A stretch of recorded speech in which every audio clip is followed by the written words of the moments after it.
Welcome to Funeral Tech 101.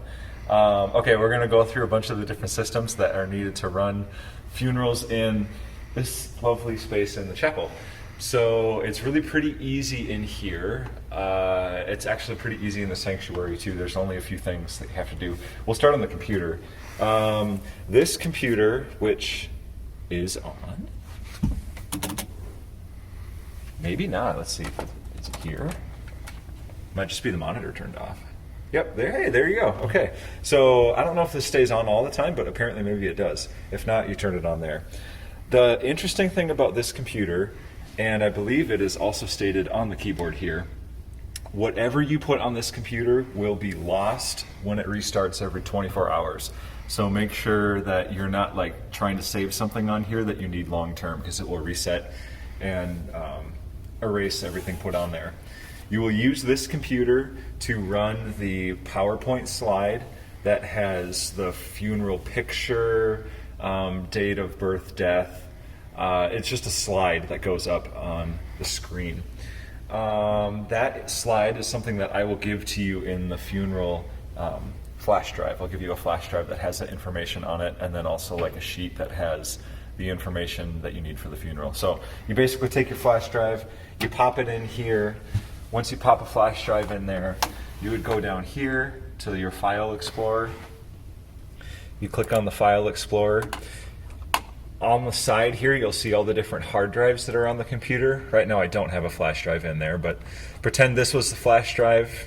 You click on that, you find the thing that says the funeral of the day, you click on that, and then it will open onto PowerPoint. When you're in PowerPoint, we'll just do a blank presentation just so I can show you here. The main control that you would need to know is on the top tab here. You would go into slideshow, and then you can choose, do you want to show it from the beginning if there's a few slides in a row, from the current slide. Those are kind of your two options that you would use. So we'll just say from current slide. Click that. Now this might freak you out a little bit. This is showing you a preview of what you see on the main screen. The next slide will also be over here. You'll see notes. Now this is not what's showing on the main screen. What's showing on the main screen would be up there on the chapel screen, and I'll show you how to turn that on in a later segment. When you're finished, just turn the computer off, and that's all you need to know for the computer section, unless they ask you to play something off of YouTube, which does happen. Play some music. Use Google Chrome. Google Chrome is right down here. I say use Chrome just because it works better. Sometimes I've signed in with my own personal Chrome, and then I have this ad block that turns off the ads on YouTube videos. So if you don't have that, just make sure you watch an ad before the funeral service starts, because you don't want to have an ad show during a funeral service. That'd be bad. So if you're on, let's say, YouTube, and you're supposed to show some kind of a video, 4 hours of ambient study music. There we go. Perfect. To show the actual video, you have to drag your screen over to this imaginary screen over here, which is actually the projector. So they're set up side by side. So you just drag it over to show it. Yeah, other than that, Welcome. you have... welcome back. Sick. Okay. Go for it. Here's the funeral lights. They're all right here. Basically, you just turn everything all the way on. You got your control booth, window spots. Oh, this one says do not turn off, because that is for the spotlights that go to the stained glass window. That was currently turned off, so I'm just going to leave that on. You've got stage spots. You can adjust that to taste because it's quite bright on full.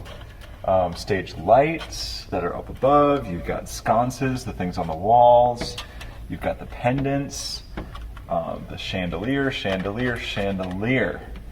So that is quite a bit of light when that's all dialed all the way up, so you can make the decision about how much light you will need. There we go. When you're done, just make sure you turn it all back off. Except this guy. Keep that one on. Thanks. Welcome back. We are going to talk about sound stuff next.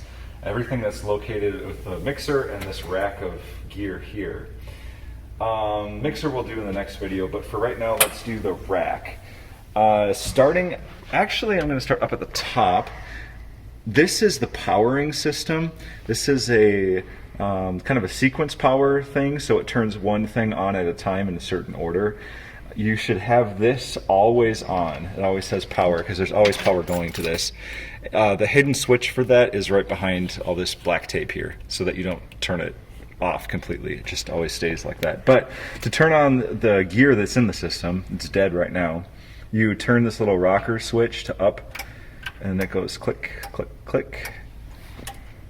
And everything turns on in the correct order, so you don't get any pops or clicks or anything. So that's your power. This is the amplifier for the speakers that are in here. That always stays turned wide open. That always also stays on. The next unit down here is your wireless unit. You have two channels. You have chapel 1 and chapel 2. That is currently turned off, and that should be turned on. So we're just going to push that button in, and that will turn on. There we go, chapel 1, chapel 2. I'll show you what run to those in a minute. Pull the drawer open down here. You'll see your wireless units. There's chapel 2, that matches here. Chapel 1 is the lapel microphone, and that matches there. We may be a little low on batteries here, so we'll see if there's batteries in this.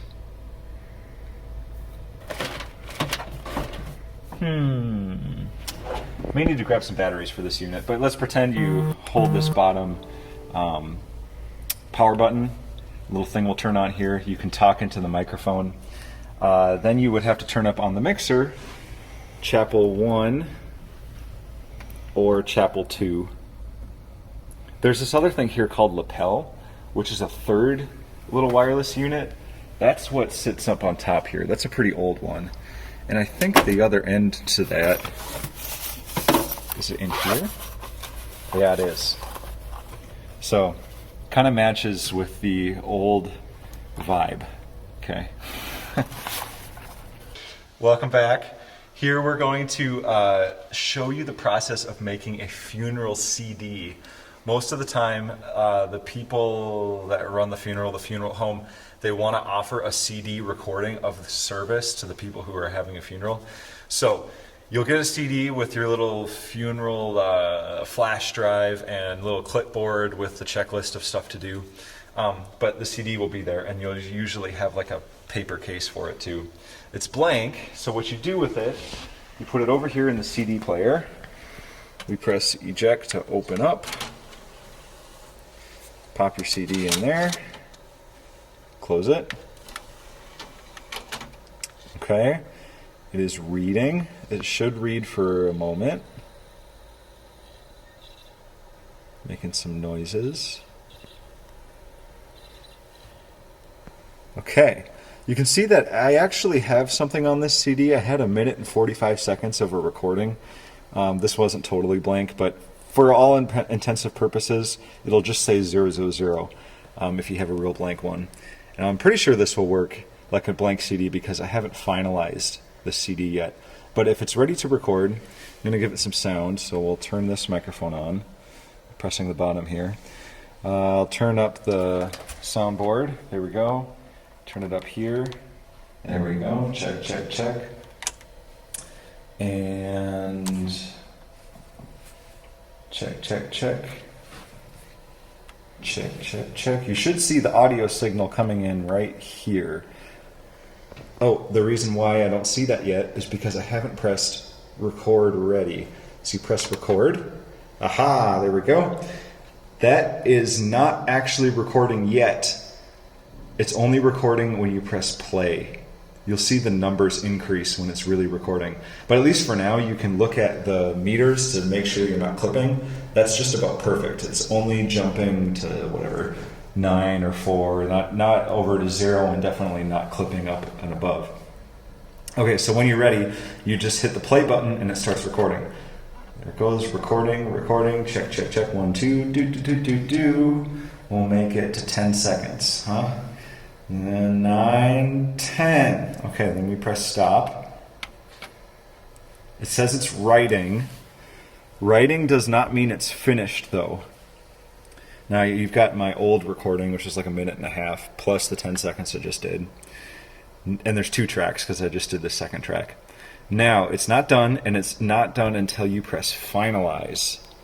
So over here, press finalize, and it says finalizing start.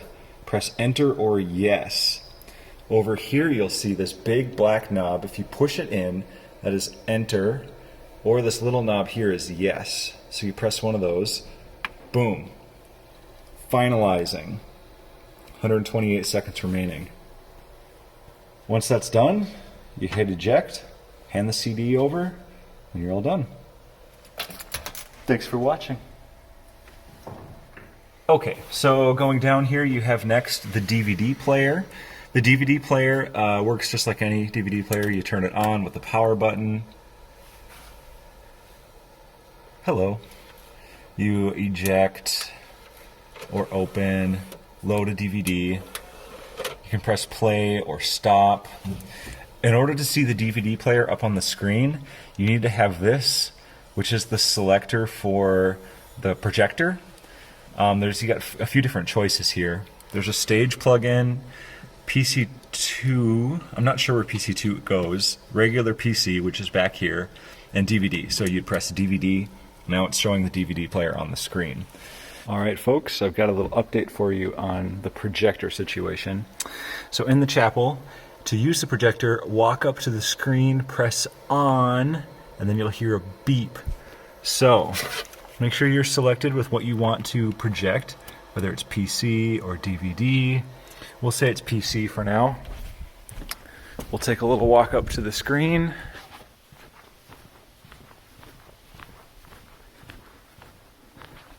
So you're standing just in front. Point your projector up here. Click the on button. You'll hear a beep. Listen.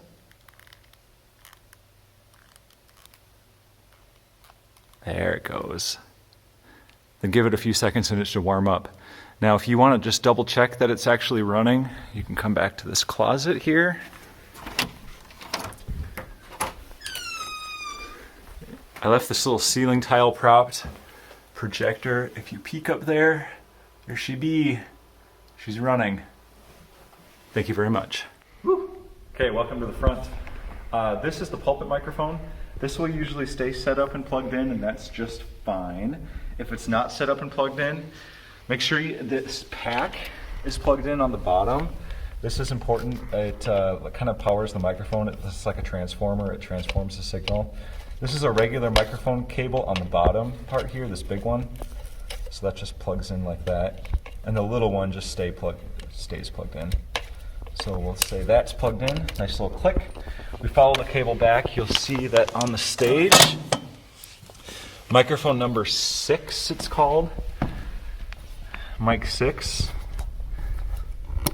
And I think below it you'll see the label pulpit. So mic 6, pulpit mic, that's where that's plugged into. So that can stay plugged in there. Oh, also by the way, a VGA.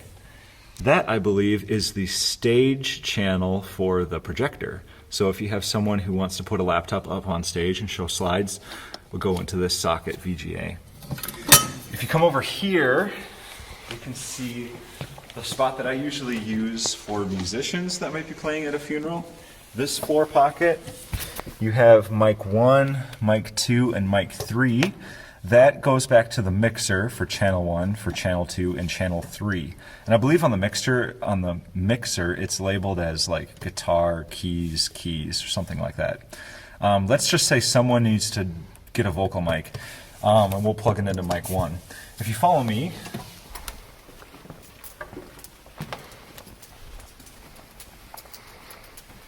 back in this closet, we have all the gear. By the way, this unit, you never have to change this power. That threw me off right away. But this unit is also controlled by the power on and off back at that rack. So the main rack power back there, not here. Okay, let's say we need a microphone cord. We got that in the closet. Nope, not in the closet. In this drawer. That's where all the microphones live. The regular wired ones, at least. So we'll pop one of those out. You take the end that has that fits the pins, plug it in the end with the pins, so it goes click. Beautiful, just like that. This would go on like a microphone stand. They might need a music stand. Come out here.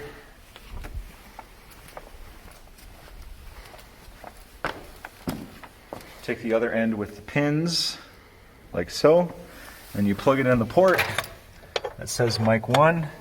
Usually the little screw will match up here and goes click, and you're good to go. Thank you for watching. Welcome back. I'm using here Chapel 2, which is connected up here. If you look close, you'll see that there's some audio coming into Chapel 2. That's because I turned it on. We have fresh batteries. Fresh enough, I guess. And I'm going to show you some of the functions of the soundboard. Now, some of these things are labeled, individual channels are labeled here on the bottom. Some of these you will use and some of them you will not. So this guitar, keys, that stuff I believe is for the Chinese church, and that's just their labeling, so we don't need those. Pulpit, that is something we will use. That is the pulpit microphone that's in the front of the sanctuary. You control the volume of that by this fader. Make sure it's not muted. The little mute button here and the red light will show that it's muted. So we'll make sure that's off. Continuing on up the soundboard, all of these knobs can stay the way they are. The EQ is pretty much set. The gain is pretty much set. One thing you have to make sure of is that this plus 48 volts is turned on and pressed in, because that does give power to the microphone. So make sure that's pressed in, and then the rest of the channel should be okay. So that's your pulpit microphone. The other one you might use is what I'm holding right here, which is Chapel 2. So we'll turn this up. Notice it is not muted.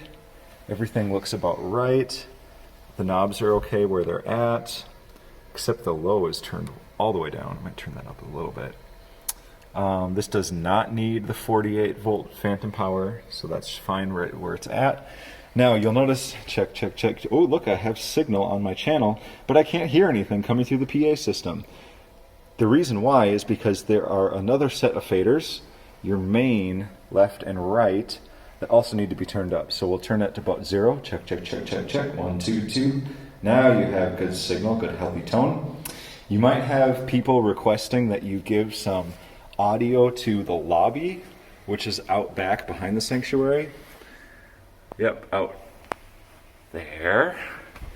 In order to do that, you turn up this right here, which is lobby. So check. You can't hear it really inside, but you can hear it out in the lobby. That goes to the lobby. So to power all this stuff down, when you're done, all the wireless units, the whole rack, the soundboard, everything, it's all connected to this power switch. You just click power down, and it will go click. You'll see that it's working because of that. Eventually it goes click.